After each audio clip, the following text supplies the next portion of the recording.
Estamos de volta para esse programa que é muito educado. Eu me despeço de você do bloco falando obrigado. A gente terminou o bloco e agora eu vou pedir para você, por favor, para a gente continuar o programa, tá bom? E pedir também por favor pro Guilherme que você tinha... A gente estava conversando aqui, a Isa estava falando e aí você também queria dar uma contribuição. Pode falar. Estava falando sobre a maneira prática, né? De aplicar essa questão de não ver as pessoas com diferença e a gente falou muito sobre estratégia.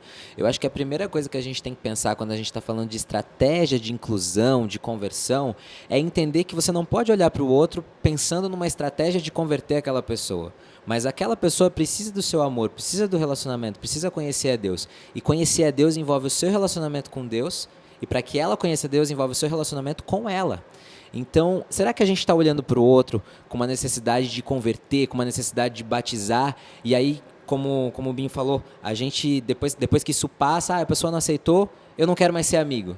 Então, até onde isso está sendo sincero? Eu acho que a gente precisa olhar para outra pessoa com sinceridade. Ela precisa de Cristo, ela precisa de mim. E para isso eu preciso conhecer ela, eu preciso entender ela, qual que é a cultura, de onde veio, o que ela sabe, qual é a maturidade espiritual que ela tem com Cristo. Acho que isso é a primeira coisa que a gente tem que fazer. Isso é muito importante em todo o Evangelho, em todo o livro de Atos a gente vê as pessoas tentando apresentar a Cristo, né? Então vamos apresentar Jesus e isso é importante. A gente vai agora acompanhar o vídeo do ponto de referência e daqui a pouco a gente volta para encerrar a nossa conversa aqui no estúdio.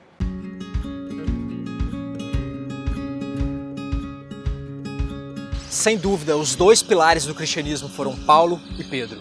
Sua liderança, ações e sua fé fizeram impulsionar a igreja e o evangelho.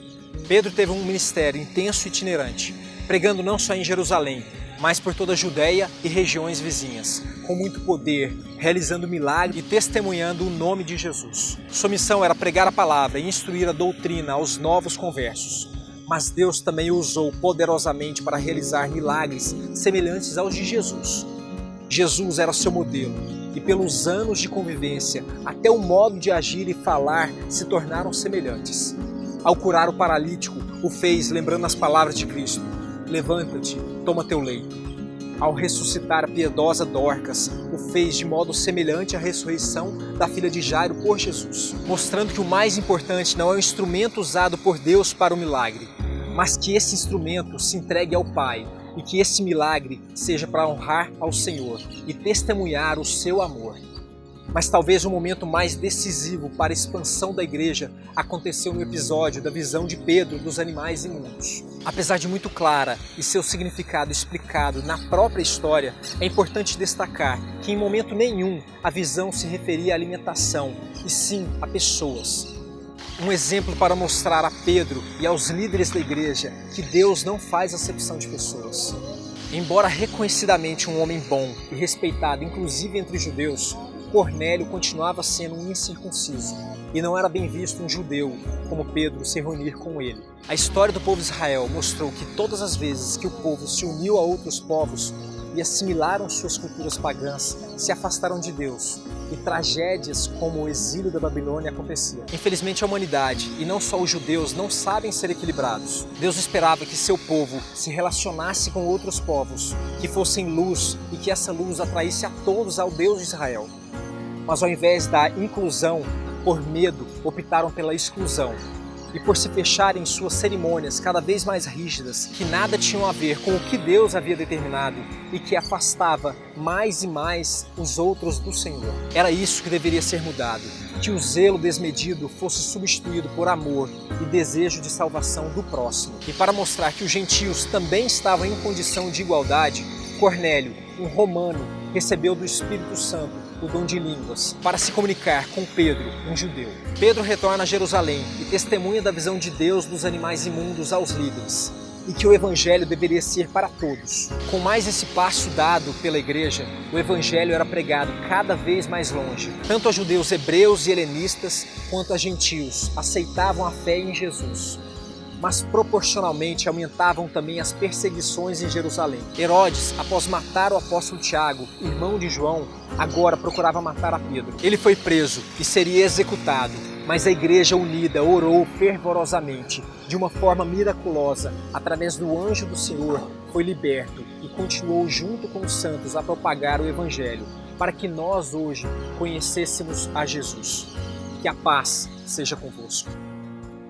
Como todo programa a gente tem o vídeo e logo na sequência a gente também tem a oportunidade de ouvir música. E a gente vai ouvir agora o pessoal do Bairro Novo. Vão cantar pra gente mais uma vez. Que Deus abençoe vocês.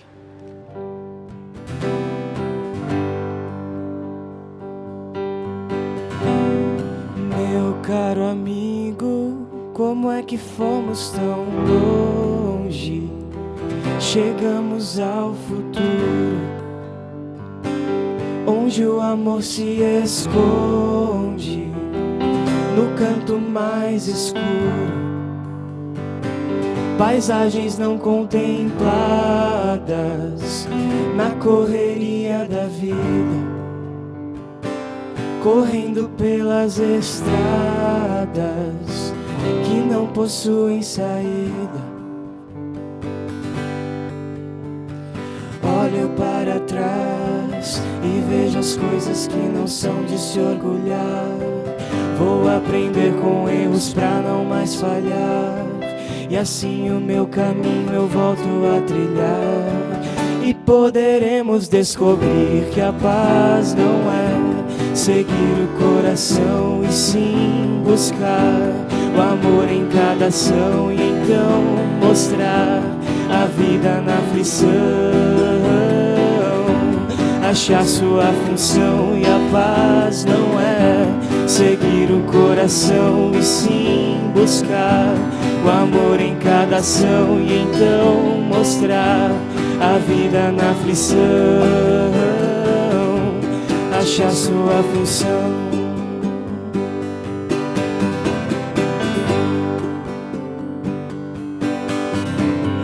Meu caro amigo, como é que fomos tão longe? Chegamos ao futuro, onde o amor se esconde no canto mais escuro. Paisagens não contempladas na correria da vida, correndo pelas estradas que não possuem saída.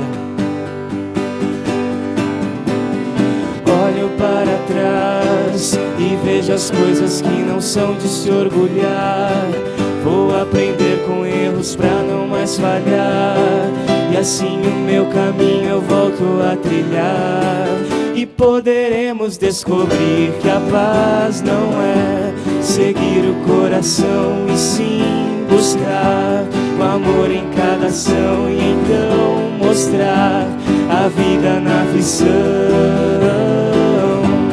achar sua função. E a paz não é seguir o coração, e sim buscar o amor em cada ação, e então mostrar a vida na aflição, achar sua função.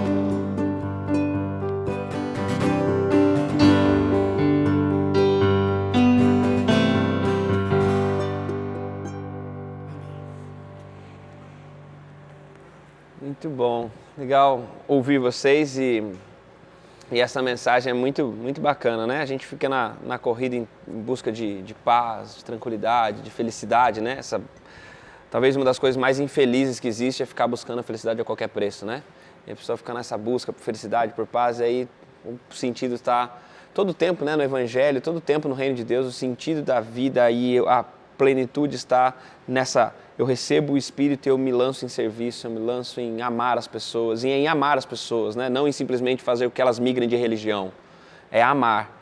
E a gente tem agora aqui esse Pedro, que está nesses encontros com essa realidade tão bonita. Pastor Binho, estava para mencionar alguma coisa antes da gente ir para a música?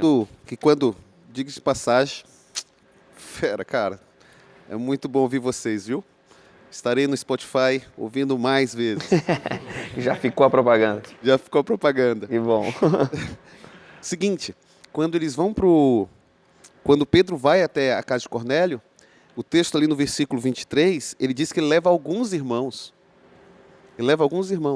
Quando a gente olha no versículo 44, que o Espírito Santo desce sobre eles, E aí eu leio: ainda Pedro falava essas coisas quando caiu o Espírito Santo sobre todos os que ouviam a palavra.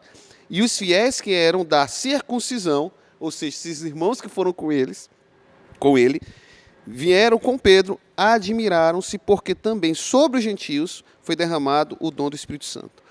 Eu não sei qual foi a estratégia e que tipo de pensamentos essa turma que está ali como coadjuvante dentro da história, como é que eles foram? Olha, vamos lá ver como é que vai ser isso. E como isso mexeu com eles também.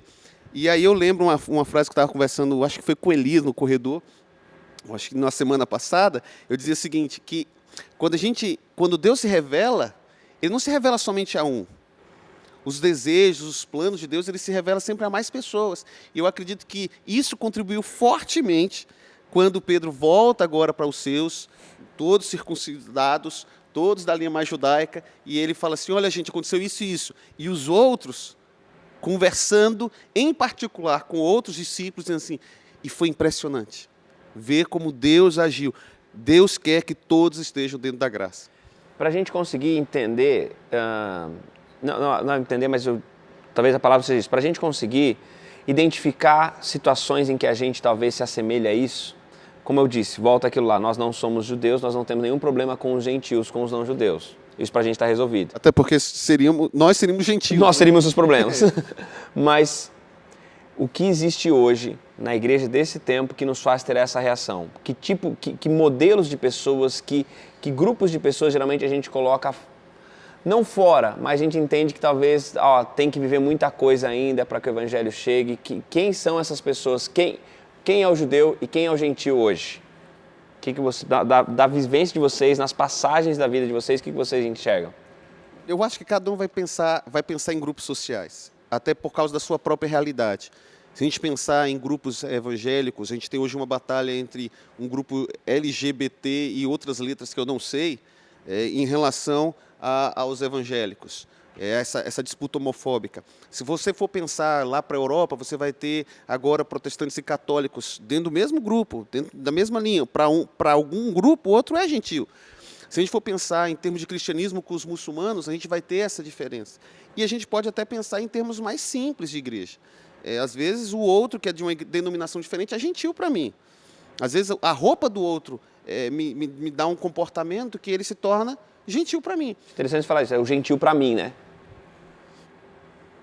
Vou até mais fundo. Às vezes está dentro do nosso próprio ciclo, né? Por exemplo, um rapaz mais novo com um ancião. É um choque de cultura, né? Mas a compreensão... Geração, né? É um choque de geração. E na minha concepção, entre o que Paulo diz, né? Me fiz de fraco com os fracos. Acho que todo mundo tem que ter essa concepção para que a gente possa chegar num ponto em comum, que é o amor. O ponto em comum é eu amar e respeitar as suas diferenças, você me amar, respeitar as minhas diferenças, porém, sem nenhuma das duas partes se afastarem do princípio. Acho que quando fere o princípio, aí tem que haver uma... Eu penso que nós, como igreja, deveríamos ser especialistas em criar ambientes transformadores, de impacto, para mexer com nossa cabeça, para a gente se analisar diante do espelho e perceber nossos preconceitos. Escolas de missões...